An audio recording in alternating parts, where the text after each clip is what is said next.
हो सकता है कुछ लोगों को थोड़ा सा कॉन्फिडेंस कम हो, अपने बारे में बता रहा हूं, this is all about me, ठीक है ना।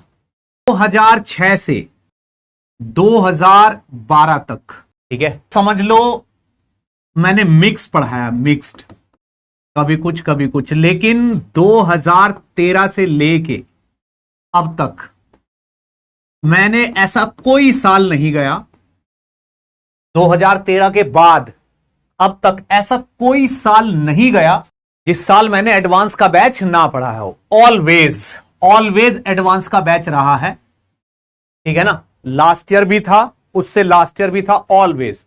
और ऑल इंडिया रैंक 1, 1, 3, 9, ठीक है, और 17, 39 और 23 एंड सो ऑन, इतनी रैंक्स को मैं पढ़ा चुका हूं। ये मेरे बैच में से निकली हुई रैंक है जिनको मैंने यहां सामने बिठा के पढ़ाया है, ठीक है ना। तो 2013 के बाद मैंने हर साल एवरी ईयर एडवांस वाला बैच तो लिया ही है, ठीक है। और कुछ टाइम से बस ये है कि सर तो एडवांस के टीचर है, बच्चे आधे से ज्यादा बच्चे यही समझते हैं, बट ऐसा कभी होता नहीं है, ठीक है। और एडवांस के टीचर्स का पता चलता नहीं है, सबसे बड़ी खूबी यही होती है, वो छुप के पढ़ाते रहते हैं कहीं भी, ठीक है। तो मैं बस आपके कॉन्फिडेंस के लिए कह रहा हूं कि भाई मैंने इतनी रैंक्स को, मतलब ये रैंक्स मेरी वो वाली है जो बताने के लिए, बाकी टॉप 100,000 में तो मैं अभी बता ही नहीं रहा हूं यहां पे, है ना। तो वो भी बहुत सारी रैंक्स है, बट इतनी रैंक को भी मैंने पढ़ाया है, राइट। तो बस मैं ये कह रहा हूं कि जस्ट ट्रस्ट मी, ट्रस्ट करिए, जो भी बोलूंगा ना एडवांस के लिए ही बोलूंगा। हाँ, बस मैंने ये बातें अपनी तारीफ में नहीं बोली, मैंने बस इसलिए बोली ताकि आपको थोड़ा सा ट्रस्ट हो जाए कि जब हम सामने किसी से पढ़ रहे हैं ना, कि यार वो इंसान क्या बताएगा, क्या बता रहा है, वो उनको पढ़ाना आता भी है, हमें समझ पाएगा कि नहीं समझ पाएगा, हमारे लेवल को भी समझ पाएगा कि नहीं समझ पाएगा, ठीक है। हाँ, तो ये चीजें अब आपको समझ में आ गई होंगी कि आप ठीक जगह बैठे हुए। बस मैं इतना कह रहा हूं कि यहां बैठे हो तो ट्रस्ट करके पढ़िए, ठीक, क्योंकि बिना उसके कुछ नहीं होगा। दूसरी चीज जो भी है यहां पे होना है बेसिक, ठीक है ना। फर्स्ट प्रायोरिटी है बेसिक क्लियर हो आपका, उसके बाद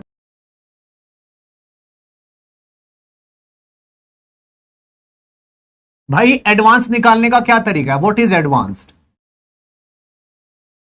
एडवांस का फ्लो कैसा होता है, बच्चे का फ्लो क्या होता है एडवांस निकालने में, उसको बेसिक क्लियर होना चाहिए, ये पहली फर्स्ट प्रायोरिटी है, यानी कि उसको फंडे क्लियर होने चाहिए। उसके बाद उसको जो प्रॉब्लम मिल रही है उसको समझना है, ठीक है ना, और फिर उस पे फंडे अप्लाई करना है, ठीक है ना, फंडे अप्लाई करना है उसके बाद। तो जो सीख रहे हो उसके बाद फंडे अप्लाई करना। भाई देखो, आपने बेसिक क्लियर किया, उसके बाद आपको एक सवाल मिला, ठीक है ना, सवाल मिलने के बाद जो सीखा उसको अप्लाई करना है, बस ये 3 स्टेप ही एडवांस है और कुछ नहीं। सीरियसली बता रहा हूं मैं, जिस प्रॉब्लम को, अगर 2 बच्चे बैठे हुए हैं, ये 2 लोग हैं, ठीक है ना, एक ये है एक ये है, ठीक है ना, एक प्रॉब्लम दी गई है, इसको भी और इसको भी, ठीक है ना, ये स्टूडेंट ए है और ये बी है, ठीक। ऐसा बहुत बहुत बार देखा गया है कि एक बच्चा उसमें पता नहीं बहुत सारे फंडे लगा रहा है यूं करके, और तो जाके आंसर आ रहा है। इसने बस 2 लाइन लिखी और आंसर तैयार, ये होता है। और फिर जब ये बच्चा इस चीज को देखता तो ये सरप्राइज रहता है कि सर ये कैसे हो गया, ठीक। और ट्रुथ क्या है, बेसिक इसके क्लियर हैं, इसके बेसिक क्लियर नहीं है। इस बच्चे के बेसिक क्लियर होते हैं, इसके नहीं होते। क्यों? क्योंकि प्रॉब्लम को जो बहुत छोटी सी आसानी से समझ के करता है वो बेसिक से सोचता है। वो किससे सोचता है? बेसिक से सोचता है। इस बच्चे को पता ही नहीं है कि ये प्रॉब्लम जो दी गई है ये टफ है, ये मुश्किल है, इसको नहीं पता। इसने तो पढ़ी समझी और बेसिक क्लियर होने की वजह से अप्लाई किया और आंसर आ भी गया। इससे पूछोगे, बोलेगा भाई बहुत तगड़ी प्रॉब्लम थी, बहुत मुश्किल थी, कितनी सारी कैलकुलेशन करके आंसर आया है, पहले ये सोच रहा था मैं तब नहीं हुआ, ये सोचा तब जाके हुआ। इट हैपन्स, यही होता है। और एडवांस की जो तैयारी कर रहा होता है, जिसको होता है, वो इस टाइप का बच्चा होता है। ये अंतर है, ये अंतर है।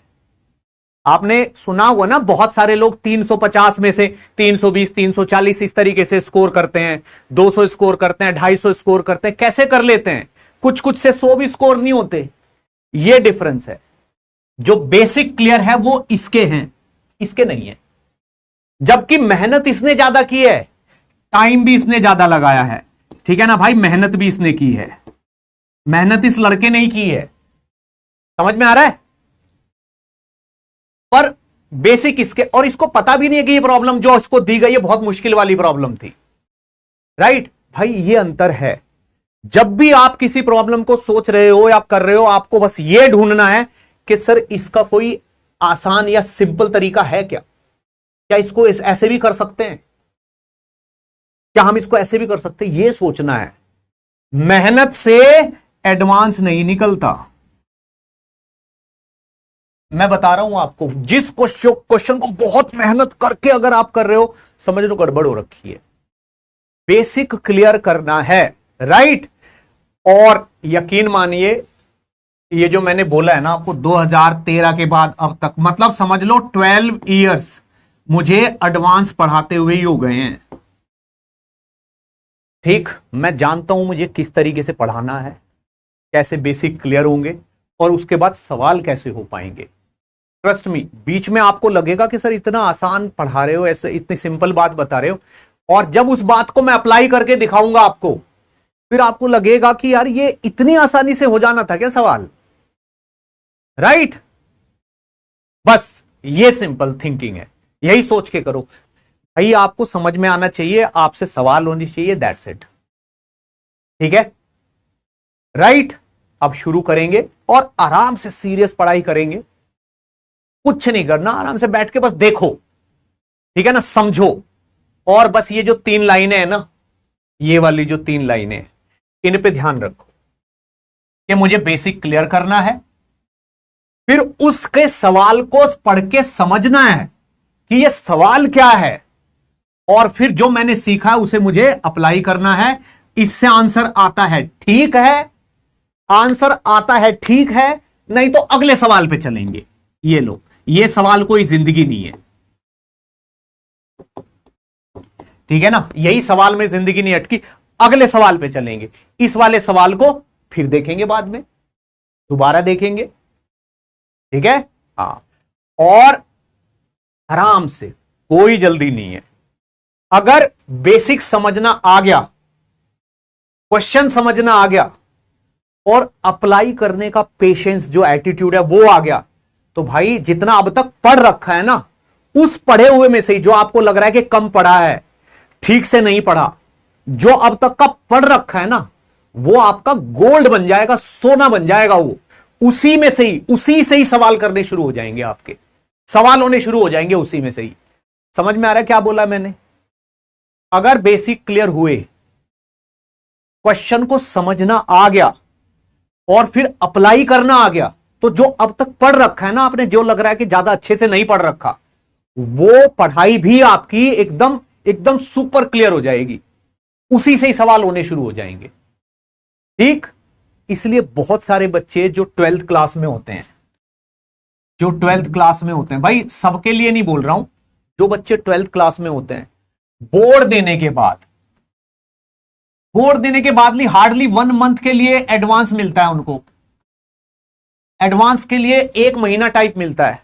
भाई इस 1 महीने की पढ़ाई में ही, मैं नहीं कह रहा हूं कि रैंक 1 ले आते हैं, भाई 2300 रैंक ले आते हैं, 1700 रैंक ले आते हैं, हो सकता है 800 700 800 रैंक भी ले आते हैं। इतनी रैंक ले आते हैं वो इस 1 महीने की पढ़ाई के बाद ही। कैसे कर लेते हैं वो? ये सब बोर्ड भी दे रहे हैं, 12th में पढ़ लिया, इस 1-1.5 महीने की पढ़ाई के बाद ही इतनी रैंक आ जाती है। कैसे? क्योंकि भाई उनका ये वाला जो पैटर्न है ना, ये पैटर्न सेट कर देते हैं, वो सेट कर देते हैं पैटर्न। अब ऐसा नहीं कि इस पैटर्न को करने से सारे सवाल हो जाएंगे भाई। जिसकी 2300 रैंक आ रही है, जिसकी 2300 रैंक आ रही है, अगर मान लो आपका 300 नंबर का पेपर है तो उसके 124 मार्क्स आ जाए, ठीक है ना, 176 मार्क्स आ जाएं 300 में से, कुछ इसी पे ही आ जाती है इतनी रैंक। तो ये वाली रैंक इतने पे कौन सा सारा करना जरूरी है? एडवांस में सेलेक्ट होने के लिए सारा करना जरूरी थोड़ी है। आसान आसान हो जाएं, आसान आसान सवालों के नंबर आपको मिल जाएं, बस आपके इतने नंबर आ जाएंगे, आ जाएगी 2300, 2400, 2500 रैंक आराम से 40% पे आती है। देखो 50% से ऊपर रैंक आती है, 1700 आती है, 700, 800 आ जाती है रैंक, 1000 तक आ जाती है। ठीक, तो ये थोड़ी सी बातें थी इस चीज के लिए कि भाई अभी भी समय अच्छा खासा बाकी है। आपको एटीट्यूड डेवलप करना है। क्या करना है? एटीट्यूड डेवलप करना है, ठीक है ना, एटीट्यूड बनाना है आपको अपना, ठीक है ना। इस चीज की चिंता ना करो कि बहुत कुछ रह गया है भाई, जो अब तक का पढ़ रखा है ना वही काम आ जाएगा आपके, अगर ये वाली चीज आपने डेवलप कर ली, राइट।